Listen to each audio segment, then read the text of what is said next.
예수님이 하신 말씀 중에 여러 가지 좋은 말씀도 있는데 특별히 이런 말씀을 했습니다. 도적이 오는 것은 도적질하고 죽이고 멸망시키는 것이고 이건 사탄의 일을 야기합니다. 그러면서 내가 온 것은 양으로 풍성한 삶을 살게 하랍니다. 양으로 생명을 얻게 하고 풍성한 삶을 살게 하려 하심이라. 그렇게 약속했습니다. 풍성한 삶이란 게 뭐예요? 영육간에 만족하고 하나님과 동행하면서 형통하게 사는 삶이라 할 수 있습니다. 우리가 제대로 믿으면요, 예수님이 직접 약속했기 때문에 풍성한 사람을 누리는 것이 당연한 것입니다. 그런데 왜 오늘 예수를 믿는데도 항상 풍성한 삶을 누리지 못하고 주와 함께 동행하는 형통한 삶을 누리지 못하고 있습니까? 분명히 예수님이 약속했는데 오늘 풍성한 삶을 누리는 비결을 제가 말씀드리겠습니다. 딱 한마디로 말하면 오늘 말씀대로, 말씀 제목대로 구원받는 자의 그러므로의 삶이 있다면 이 풍성한 삶을 누리게 됩니다. 따라합시다. 그러므로의 삶. 그러므로의 삶이 있으면 풍성한 삶을 누릴 수 있다. 자, 오늘 그 말씀을 제가 전개하겠습니다. 설교 제목이 좀 색다르죠. 구원받은 자의 그러므로의 삶이 있는가 그랬는데, 여러분, 이 그러므로의 삶이 무슨 삶입니까? 이 말은 중요한 의미를 우리에게 줍니다. 본문 중에 제일 먼저 나오는 로마서 12장을 시작하면서 바로 접촉사 하나가 나오는데 그러므로 이렇게 시작됩니다. 자, 설교를 시작할 때부터 눈을 감은 사람이 있어요. 눈 감지 마세요. 절대. 눈 감으면 잠이 오게 돼, 이 사람이. 자, 눈을 뜨세요. 눈을 뜨고 보세요. 눈이 막 감기거든. 눈을 팍 뜨세요. 설교를. 밑에 쳐다보지도 말고. 이 그러므로는 접촉사가 굉장히 우리가 주목해야 할 중요한 의미를 담고 있는데, 사도 바울이 1장에서 19장까지, 19장 말고 11장까지 제가 말씀드렸죠. 쭉 말씀을 드렸지 않습니까? 예수 믿는 사람이 어떻게 구원받는가 하는 부분을 이야기하고, 그 다음에 구원받는 자의 확신이 무엇이며, 그리고 구원받으면 기쁨이 무엇이며, 그리고 소망이 어떠한가를 가슴 뜨겁게 가르쳐 주었습니다. 이것을 이제 우리 구원의 틀을 반석 위에 완전히 닦았습니다. 여러분, 틀을 닦으면 우리가 무엇을 해야 됩니까? 집을 지어야죠. 집을 지어. 그러니까 집을 세우지 않겠습니까? 그래서 바울은 12장부터 시작해서 16장까지 어떻게 집을 지어야 될 것인가, 틀을 닦고, 구원의 틀을 닦고 어떻게 집을 지을 것인가를 시작합니다. 지금까지 복음의 틀을 닦았으니 이제 집을 지어야 된다는 말이에요. 바로 그러므로라는 단어입니다. 그러니까 집을 지어야 된다. 그러므로, 그런 이야기입니다. 여러분, 교리를 배웠으면 어떻게 해야 됩니까? 그대로 살아야 됩니다. 복음을 듣고 구원을 받았으면 반드시 구원받는 자의 삶이 따라와야 됩니다. 진리와 삶은 하나입니다. 말씀과 순종은 일치해야 됩니다. 초대교회 성도들은요, 믿는 대로 행했습니다. 그게 정상적인 믿음이에요. 영혼 구원의 삶과 영혼 구원과 삶의 구원이 절대로 나누어지면 안 되는 것입니다. 이 중차대한 진리를 일깨워주는 말이 바로 그러므로입니다. 그러면 제목대로 구원받는 자의 그러므로 삶이 무엇입니까? 한마디로 구원받는 사람이 마땅히 행해야 될 삶을 이야기하고 있습니다. 이걸 제가 잘 설명하기 위해서 한번 예를 하나 들어볼게요. 오늘 많은 사람들이 결혼을 하고 난 후에 이혼을 많이 합니다. 참 불행한 일이죠. 우리 예수님도 남녀 결혼 문제에 대해서 구약의 창세기 하나님 짝지어준 것을 인용하면서 깊은 주석을 했습니다. 그것이 마태복음 19장 6절에 이렇게 말했습니다. 하나님이 짝지어 주신 것을 사람이 나누지 못하리라. 따라합시다. 하나님이 짝지어 주신 것을 사람이 나누지 못할지니라. 근데 이 말씀은요, 부부 관계만 이야기하는 게 아닙니다. 이것은 하나님이 구원을 주시면 삶까지 진리와 순종 짝지어 놓았던 것을 함부로 나누면 안 된다는 거예요. 구원받았습니까? 순종해야 됩니다. 그 사람이 영원히 구원받았습니까? 그 사람의 삶도 구원을 받아야 된다는 겁니다. 그러나 우리 현실은 어떻습니까? 여러분, 가정이 병들어 이혼하려고 분리되는 부부가 가면 갈수록 많은 것처럼 그리스도 안에 신앙생활하면서도 구원과 삶을 분리합니다. 진리와 순종이 하나 되지 못하고 분리되는 삶이 점점 이 악한 시대에 늘어나고 있습니다. 그래서 말씀 듣고 말씀 배운 거 그것뿐이에요. 그건 반드시 삶에 따라야 되는데 그걸 분리시켜 버려요. 여러분, 부부가 분리하면 불행해지잖아요. 구원을 받았으면 구원에 대한 삶이 따르면 정상이에요. 그게 부부가 하나 되는 거예요. 근데 분리시킵니다. 나 자신이 구원과 삶이 분리되면 나는 진정한 그리스도인이 아닙니다. 구원받은 자의 삶을 충실히 살고 있습니까? 한번 자문해 봐야 됩니다. 이건 너무 중요한 문제입니다. 말씀을 배우고 듣기는 하지만은 그대로 싣지 못하는 사람, 영혼은 구원받았는지 모르지만은 생활은 구원받지 못한 사람 때문에 오늘날 교회가 무력해지고 신자가 세상에서 소금과 빛을 역할을 못하고 있다는 것입니다. 오늘 교회가 왜 타락합니까? 그 주범은 바로 그러므로가 없는 삶을 살기 때문입니다. 여러분, 구원받은 자의 그러므로 삶이 있습니까? 여러분, 하나님이 우리에게 어떤 사랑으로 구원해 주셨습니까? 제가 로마서 1장부터 11장까지 30분을 설교를 했습니다. 그 놀라운 진리들 다시 한번 마음에 새겨봅시다. 여러분, 우리가 구원받는 게 얼마나 대단합니까? 여러분, 우리가 자기에서 구원받은 거 아니잖아요. 하나님 은혜로 구원 주는데 이 감격 없이 받을 수 없는 너무나 분에 넘치는 하나님의 선물입니다. 이것을 아는 사람은 당연히 그 받은 은혜에 대해서 반응해야 됩니다. 엄청난 구원을 받아서 믿고 감격했다면 그게 대해서 반드시 반응이 나와야 됩니다. 그 반응은 구원받은 자답게 살겠다는 결심과 순종으로 표현되어야 됩니다. 이것이 그러므로입니다. 그러므로의 삶입니다. 여러분, 입으로 구원받았다고 하면서 그러므로의 응답이 희미한 사람은 구원 자체가 의심해도 됩니다. 이런 의미에서 그러므로의 삶은 우리에게 매우 중요한 진리를 교훈하고 있습니다. 자, 그러면 구원받는 자는 어떤 삶을 살아야 됩니까? 그러므로의 삶이 무엇입니까? 질문 1절을 우리가 같이 이렇게 보겠습니다. 1절 다시. 아주 중요한 이야기인데 1절, 2절은 너무너무 중요한 거예요. 자, 한번 봅시다. 우리 같이 크게 읽어봅시다. 시작. 그러므로 형제들아, 내가 하나님의 모든 자비하심으로 너희를 권하노니 너희 몸을 하나님이 기뻐하시는 거룩한 산제사로 드리라. 이는 너희가 드릴 영적 예배니라. 이제 1절 정도는 참 외워도 이렇게 아주 좋지요. 같이 한번 외워봅시다. 생각하면서 그러므로 삶을 생각하면서 시작.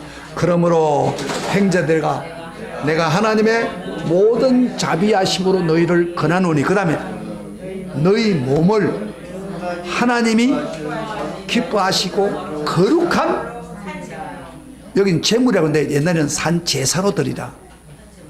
이는 너희 드릴 영적 예배니라. 지금 안 하는 사람들을 이렇게 세워서 다시 한번 외워볼까요? 할 때 같이 하세요. 외우라고 말씀 외우는 건 잘 안 외워요. 이거 오늘 핵심입니다. 설교에. 이거 오늘 설교 마치고 나면 여러분들 입에 주주주 외우면서 가야 돼요.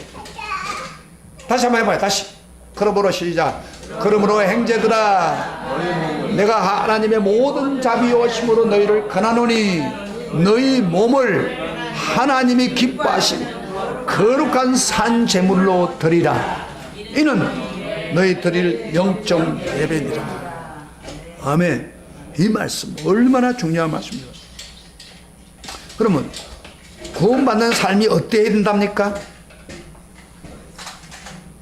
바울은 이것을 이렇게 말합니다. 너희 하나님 몸을 하는 기뻐하는 거룩한 사실을 드리라 명령만 하는 게 아닙니다. 뭐라고 하느냐면 행제들아 그랬어요. 행제들이라는 것은 구원받는 같은 행제들을 이야기합니다. 구원받는 사람 보고 이야기하는 거예요.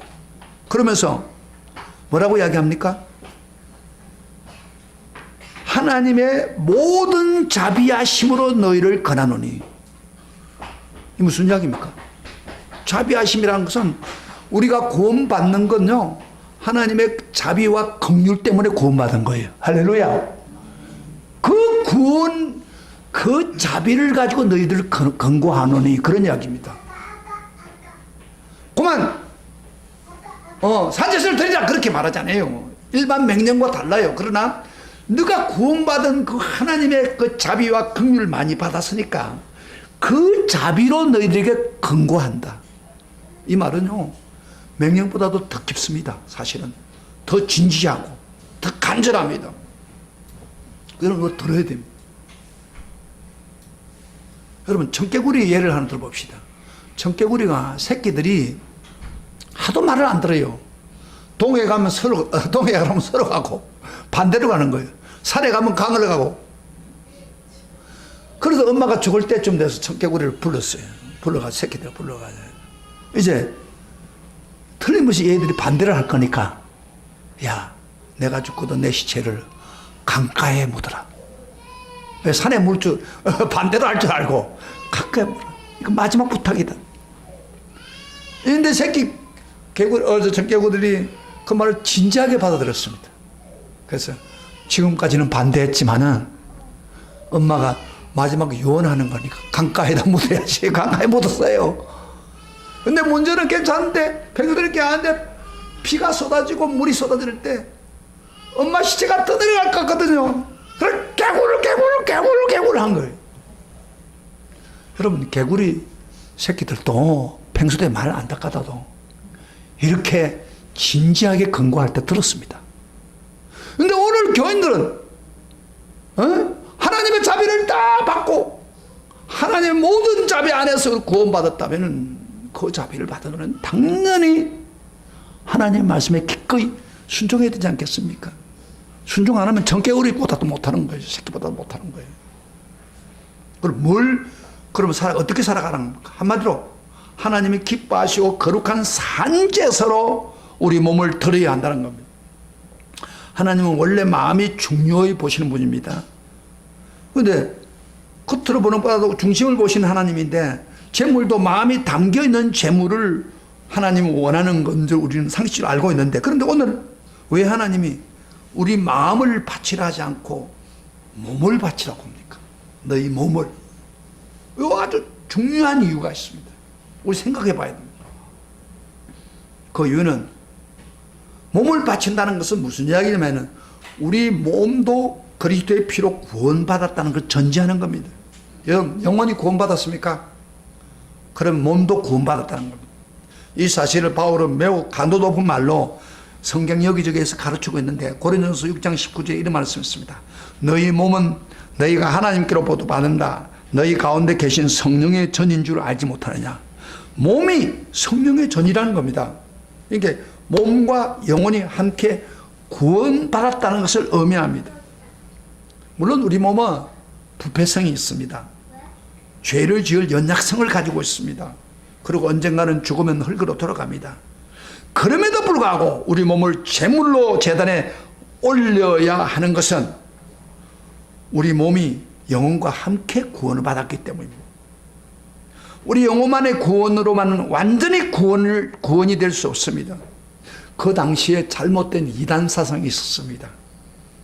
그노시스라고 하는 사상이 있었는데, 그 사람들은 어떻게 생각하냐면 구원은 영혼만 받았다. 육체는 아주 잘못됐다. 그렇게 생각하는 사람입니다. 이단 사상입니다. 바울은 그렇게 생각하지 않습니다. 바울은 우리 영혼뿐 아니라 육신도 구원받아야 온전한 구원을 이룬다고 생각합니다. 우리 인격은 영혼과 몸으로 구성되어 있기 때문에 몸이 없는 영혼은 생각할 수 없고 영혼 없는 몸은 생각할 수 없습니다. 완전한 구원은 바로 영육 간에 구원받아야 되기 때문에. 그래서 너희 몸을 하나님의 거룩한 자세로 때려라. 우리 몸의 구원을 인정하고 지금 이야기하는 말입니다. 그리고 또 한 가지, 또 다른 이유는 우리가 이 세상 살아갈 동안에 나라고 하는 존재는 그 인격을 구체적으로 보여주는 주체라고 할 수 있습니다. 우리 몸이 없는 인격이 있을 수 있습니까? 몸이라는 것은 바로 나를 보여주는 것입니다. 가시적인 인격입니다. 나의 몸이, 나의 삶이 어떤가를 몸이 보여주고 있는, 몸이 없다면 우리가 어떻게 살고 있는지 다른 사람 볼 수 없습니다.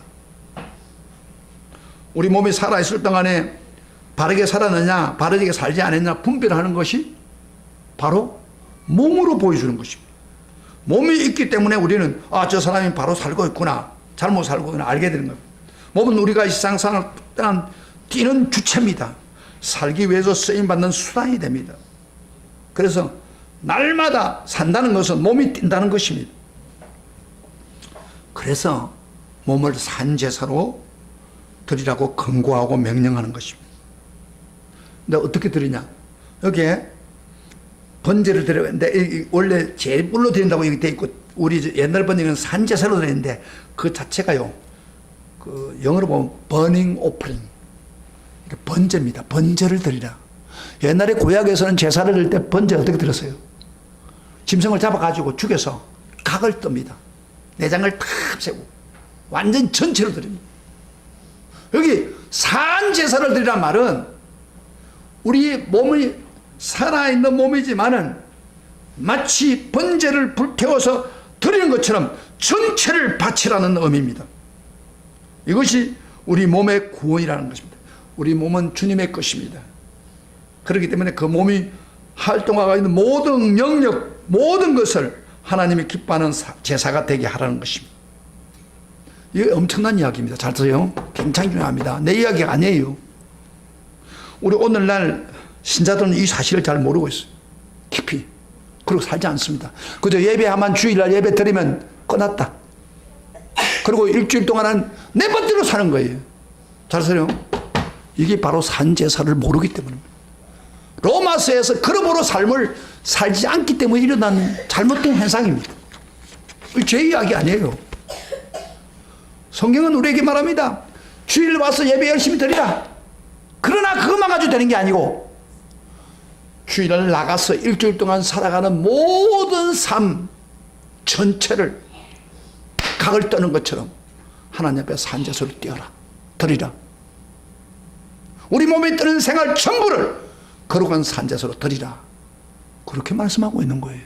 그죠? 굉장한 이야기입니다. 여러분 그렇게 살고 있습니까? 예배 드릴 때는 거룩하지요. 하긴 예배 드릴 때 거룩하지도 않은 사람도 있어요. 떠들고 막 하나님께 온전히 드리지 않은 사람도 있지만은 예배 드릴 만한 것도 조용하게 말씀 드립니다. 그러나 딱 마치고 나면 내 멋대로 사는 거예요. 그래 안 그래? 옆에 있는 사람 물어보세요. 그래 안 해요? 하고 옆을 살 쳐다보고 하면 그래 안 해요? 근데 성경은 그렇게 말하고 있지 않아요 지금? 각을 뜬 것처럼 산제사로 하나님께 드리라는 거예요. 온몸을 다 드리라는 거예요. 구원받았으니까. 큰 도전이 됩니다 이게. 자 그러면 거룩한 산제사 되기 위해서는 우리가 주의해야 할 두 가지 사실이 있습니다. 하나는 먼저 우리 몸을 거룩하게 해야 됩니다. 여러분 거룩이라는 게 뭐예요? 하나님이 쓰시려고 구별해 놓은 것을 말합니다. 그러니까 우리 몸은 죄로 더럽히지 말아야 됩니다. 하나님이 기뻐하시는 불의의 병기로 내 몸을 맡기고 살면 안 됩니다.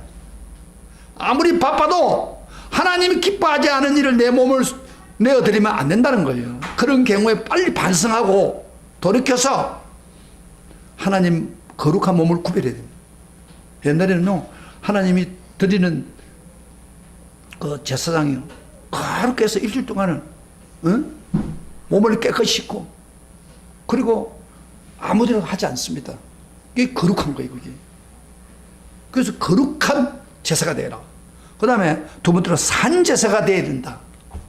이 말이 조금 우리가 좀 생각을 해봐야 됩니다. 여러분, 구약에서는 제사를 드릴 때 어떻게 죽였어요? 짐승을 잡아 죽였어요. 죽여가지고 각을 떠서 드렸어요. 근데 오늘 신약에서는 뭐라고 합니까? 산제사로 드려. 이 무슨 이야기입니까? 물론 뭐 우리가 몸은 죽지 않았지만 살아있는 사람이 하나님께 헌신한다는 그런 의미도 있겠죠. 그러나 더 중요한 것은 여기 보세요. 몸이 살아있는 제사, 숨을 쉬는 제사, 생명이 있는 제사가 되게 해라. 산제사가 뭐예요? 산제사는 제물에다가 살아있는 생명의 에너지를 가득 채워가지고 드리는 제사를 말합니다.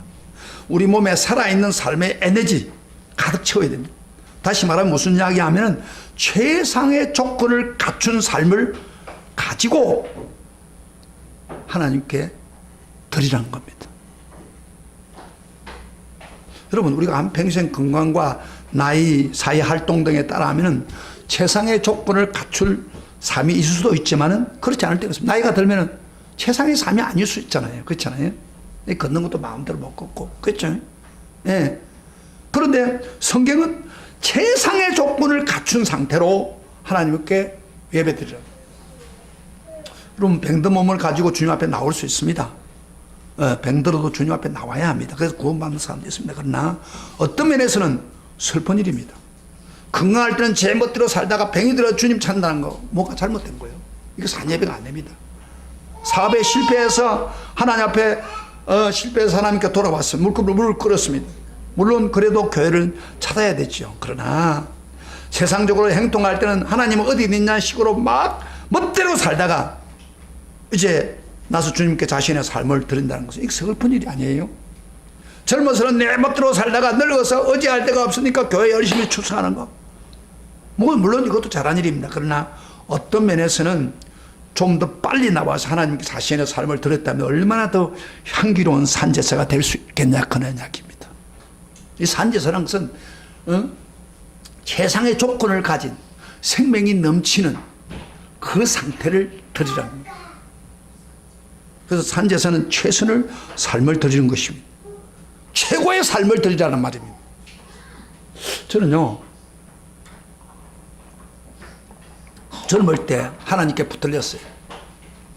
저는 정말 목사만 들어도 막 질리는 거가 고등학교 1년대 의뢰를 받으면서 하나님께 완전히 딱 붙들려 버렸어요. 그래 하루속히 목사가 됐어요. 그 신학을 공부하고 그랬는데 가끔 보면 그때 부흥회를 많이 했는데 부흥사들이 대부분이 어떤 사람들이냐면 옛날에 막대로 살다가 깡패 생활하고 막 이렇게 살다가 배가 돼가지고 지금 막 부흥회하는 그 사람들은 더 뜨거워요. 그런 사람들을 막 설교를 듣다 보면 어떤 생각이 드는 갈증이 생기냐면 왜 내가 먼저 잡혀가지고 나도 저 부흥사처럼 멋대로 타락하고 살다가 그 뒤에 가서 하나님 예배에게 돌아오면 될 낀데 왜 이렇게 먼저 잡혀가지고 그랬나 하고 후회가 오더라고요. 솔직하게 신학 공부하면서. 근데 제가 진리를 발견하면 할수록 그게 아니라는 걸 깨닫게 돼요. 내가 내 일생 젊음을 다 허비에 뿌리고 늙게 해서 얼마나 주의 일을 하겠느냐. 그러나 내가 젊으면서 그래도 헌신하고 최선을 다한 최고의 것을 하나님께 드리고 살았던 것. 오히려 이게 하나님이 기뻐하는 삶입니다. 여러분 중에 젊음을 낭비한 사람이나 재물을 탕진한 사람이나 건강을 잃은 사람들도 여러분 혹시 과거에 하나님 죽은 제배를 드렸다는 그런 것 때문에 아픈 수도 있습니다. 그러나 이제부터라도 산제사를 드려서 최선을 다해서 예배를 드려야 되겠습니다. 산제사는 가장 에너지가 넘칠 때 최선을 다해 드리는 것입니다. 그러면 우리가 최선을 다해서 하나님께 예배드리는 산제사가 되려면 구체적으로 어떻게 살아야 됩니까? 우리 현재의 삶을 최상의 삶으로 만들어야 됩니다. 그리고 최선을 다하는 그걸 가지고 하나님께 드려야 됩니다. 적당히 인생을 보내는 삶을 가지고 하나님께 드리면 그 죽은 예배입니다. 게으르게 살고 빈둥빈둥 하다가 이제 주일날 교회나 한번 가볼까? 그건 산제사가 아닙니다. 죽은 제사입니다. 그래서는 안 된다는 겁니다. 그래서 우리는 지금부터라도 내 몸을 최상의 삶으로 유지하다가 그 몸을 하나님 앞에 기쁘게 받으시고 드리라 이 말이에요. 할렐루야, 할렐루야. 이 이야기를 지금 하고 있는 거 산제사라는 게. 빈둥빈둥 하면서 헛된 일만 하고 있다가 주일날 교회라도 한번 가볼까? 하나님 그 싫어합니다. 그러면 내가 최선을 다해서 최상의 삶을 살다가 그 삶을 하나님께 드려야 돼. 그걸 주님이 기뻐한다.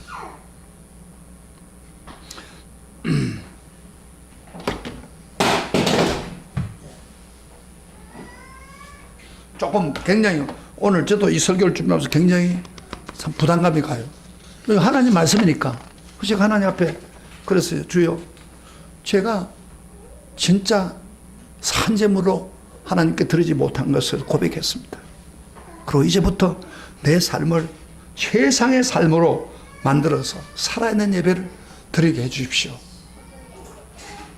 여러분요, 우리가 하나님 앞에 산재물로 드리고 산제수로 하나님 기뻐하는 제물을 드리면요, 그 삶 자체가 모든 삶이 경배의 생활입니다. 예배 드리는 게 아니더라도 찬양하는 예배가 됩니다. 우리가 먹고 마시고 자고 일어나는 거, 집안이 나고 아기 키우고 직장에서 근무하는 거, 이 모든 것이 하나님 앞에 산제사를 드리는 마음으로 드린다면 하나님을 기쁘게 하는 일입니다. 이거 얼마나 황홀한 일입니까? 이 진리 하나만 가지고 있다면 우리는 매 순간마다 행복하게 살 수 있는 조건을 가지게 됩니다. 이 몸을 가지고 하나님 앞에 산 것을 드리고 뛰는 자체가 사람들은 다른 사람에는 하찮게 보일 수 있지만은 우리 예배, 삶을 예배 드리는 이 맛이 살맛이 나는 것입니다.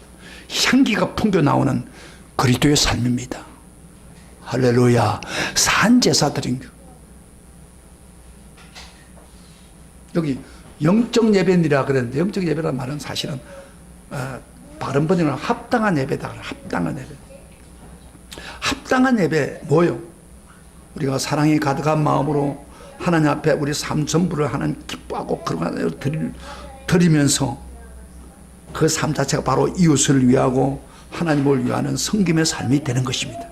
이게 합당한 예배입니다. 그런데 우리가 예배 드릴 때 우리가 이웃을 향해서 아주 조그마한 일,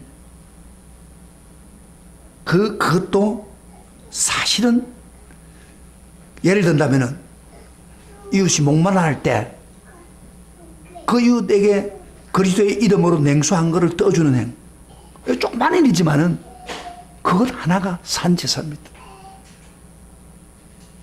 어느 날 마틴 루터 킹 목사가 미국 워싱턴 시를 지나가는데 한 흑인 한 전흑인 청소부가 욕설을 퍼붓고 짜증을 내면서 청소하고 있습니다. 왜 나만 이렇게 바닥을 쓸면서 청소해야 되냐고 막 인상을 쓰고 막 불평을 합니다. 그때 우연히 이 모습을 보던 루터 킹 목사가 그에게 다가가서 이렇게 말했습니다. 이복의 젊은이, 하나님께서 자네에게 맡기신 지구의 한 모퉁이를 썰고 있다는 자부심을 가지고 그 일을 하게 그러대.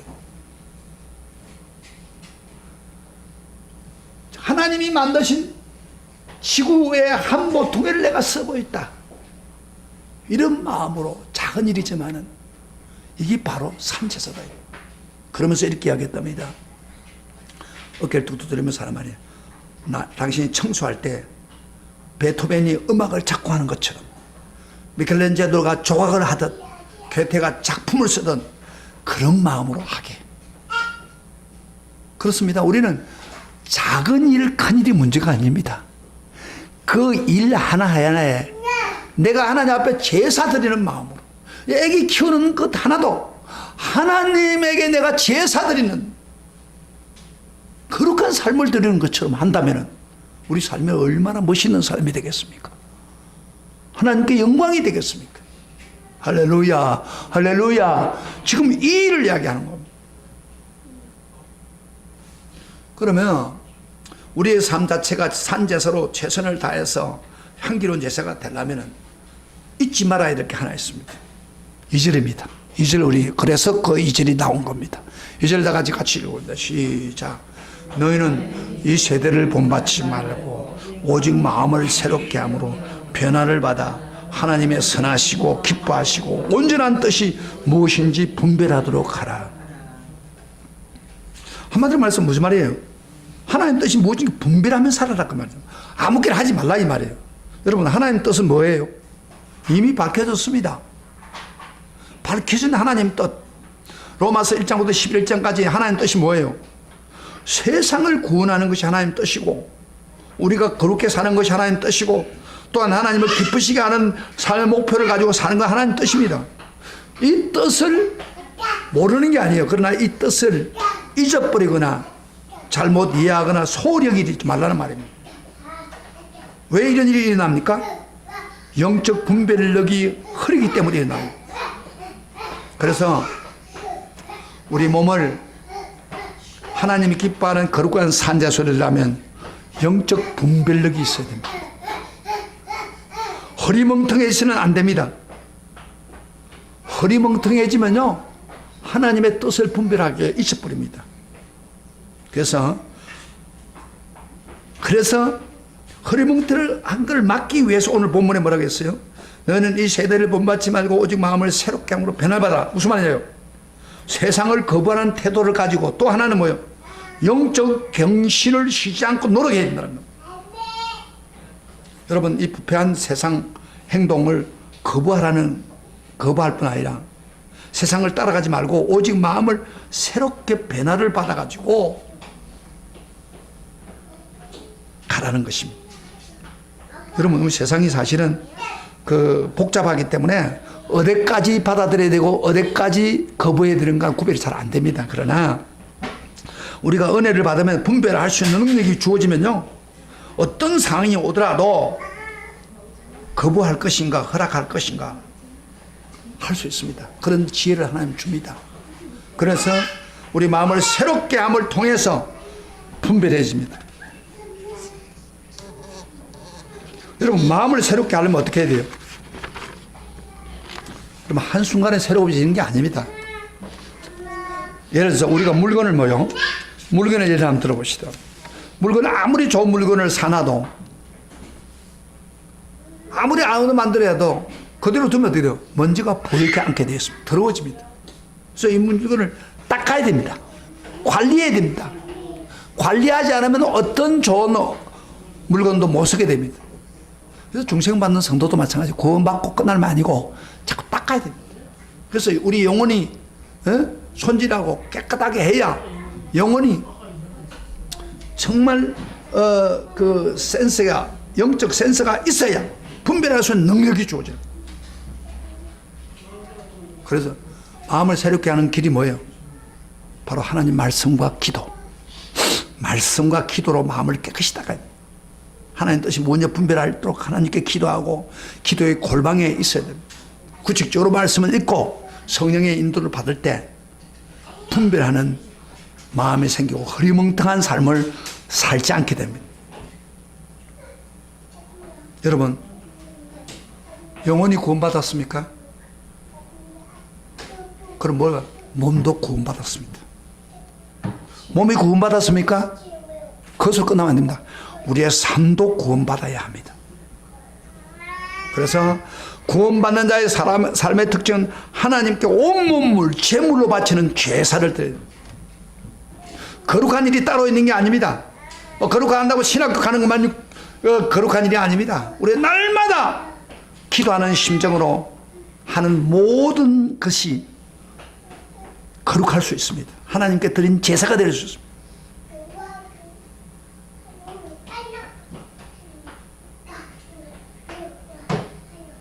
여러분요 하루의 삶 전부가 거룩한 제사라는 믿음을 가지고 매일 살 때 우리 생활 속에서 버릴 것이 없습니다. 생각해 보세요. 내가 하나님 앞에 드리는 마음으로 헌신하는 마음으로 살아있는 최상을 가지고 모든 일을 한다면 버릴 거 하나도 없습니다. 버릴 것이 없는 인생이라면 쓰레기가 나오지 않습니다. 쓰레기가 나오지 않는 삶 얼마나 아름답겠습니까? 아침에 일어나서 이 닦는 것부터 시작해서 모든 삶 내버릴 거 없이 24시간을 정말 최선을 다해서 산 예배를 드린다면 우리 삶이 얼마나 보람있겠습니까? 여러분요, 우리가 정말 모든 삶을 하나님 앞에 헌신하는 마음으로 드린다면 얼마나 황홀한 삶을 살겠습니까? 그 사람의 마음속에 얼마나 기쁨이 넘치겠습니까? 행복이 어디 있습니까? 하나님 앞에 사는 마음으로 산 제사를 드린다면 그 사람의 행복이 넘칠 것입니다. 이 사람에게 얼마나 감사가 넘치겠습니까? 그리고 얼마나 풍성한 삶을 살겠습니까? 그 삶은 다른 사람이 볼 때 아름다운 삶이 될 것입니다. 이게 바로 우리가 영광스럽게 부름받는 성도의 삶의 자세입니다. 사랑하는 성도 여러분, 우리 몸을 하나님이 기뻐하시는 거룩한 산자를 들을 수 있도록 우리 날마다 우리 영혼을 먼저 깨끗하게 해야 됩니다. 그리고 하나님께 지혜와 분별을 달라고 기도하고 말씀으로 노력해야 됩니다. 그리고 우리 모든 삶이 정말 하나도 버릴 거 없는 아름다운 삶을 우리가 살게 된다면 바로 이렇게 될 때 이 사람에게 하나님 풍성한 삶을 줄 것입니다. 할렐루야. 이 사람과 함께 하지 않겠습니까? 이 사람에게 행동한 삶을 주지 않겠습니까? 우리 모두가 이런 사람 되기를 축복합니다. 자, 오늘 이 말씀이 참 쉽진 않아요. 근데 왜? 적당하게 산 사람들. 주일 예배 와서 예배하면 되고 오늘 딱 끝났다. 그리고 일주일 동안 내 멋대로 살자. 하나님 안 본다. 이렇게 산 사람한테는 오늘 이 말씀이 너무 힘듭니다. 그러나 이 말씀은 제 말이 아닙니다. 누구 말이에요? 하나님께서 구원에 대한 이야기를 다 이야기하는데, 그러므로 너희 몸을 하나님의 기뻐하시고 그러는 사람으로 살아라. 그러면 너희들에게 풍성한 삶, 행통한 삶, 하나님이 임마누엘 역사하리라 약속하셨습니다. 어떻게 하시겠습니까? 산제사로 여러분 드리겠습니까? 아니면 내 멋대로 살겠습니까? 여러분 선택하시기를 바랍니다.